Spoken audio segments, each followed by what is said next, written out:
More than 240,000 persons globally are infected with deadly COVID-19. While the death toll is 10,000, the number of persons that have recovered so far is more than 86,000. With its infectious global reach, COVID-19 has forced hundreds of millions of people to change their daily routine and habits. In Belize, several groups have begun making changes, and that includes the religious sector. The Roman Catholic Church is taking precautions to limit the potential spread of the novel coronavirus. The distribution of the precious blood from the chalice is suspended. The sign of the peace is also suspended. Father Brian Christopher is a priest at St. Martin's Church and says that Sunday's Mass has been suspended to comply with the social distancing advice. No sign of peace. There's no holding hands during the Our Father, which is something that we tend to do here at St. Martin's. The other thing in terms of communion is we receive communion under one species, meaning that people just receive the host. But we're not going to, people won't be receiving through the cup anymore. Here at St. Martin's, we've decided not to do Sunday Masses because our Sunday Masses tend to fill up. And instead, we're going to offer 3 Masses throughout the week, and we're asking our parishioners to pick one and go to one. And the hope there is that we'll be able to spread things out enough to reduce the chance of transmission. With funerals, unfortunately, we do a lot of funerals here at Martin's, and we're anticipating a lot with the recent violence, but at this time, we can't do funerals here at the church, so instead the priests are going to do graveside services. The Anglican Diocese of Belize has decided to suspend the next 2 Sunday services.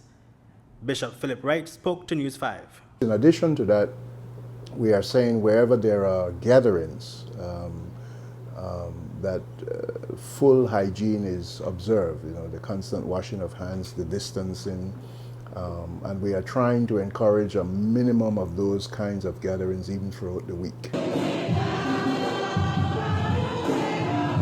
During the Lenten season, believers gather in worship the most. This poses a threat, and with Good Friday and Palm Sunday a few weeks away, church leaders are considering canceling religious events tied to those days. We are already at that point where it hasn't been cancelled yet, but certainly it's one of the major things we're looking at over the next couple of weeks, as it's only about 3 weeks away. And I think in short order we may have to make a decision even for that. And Good Friday, which is also, and Easter, which is still, we are looking at the possibility that for all of those major services we may not be able to gather as a faith community. It's hard to imagine the situation dramatically improving between now and then. But we're going to wait to make that decision in the next few weeks. In terms of Palm Sunday? Yeah. Palm Sunday, all the Holy Week activities. And due to COVID-19, church services will now be held online via the social media platforms Facebook and YouTube. We're going to be live streaming a Mass at 8 o'clock in the morning.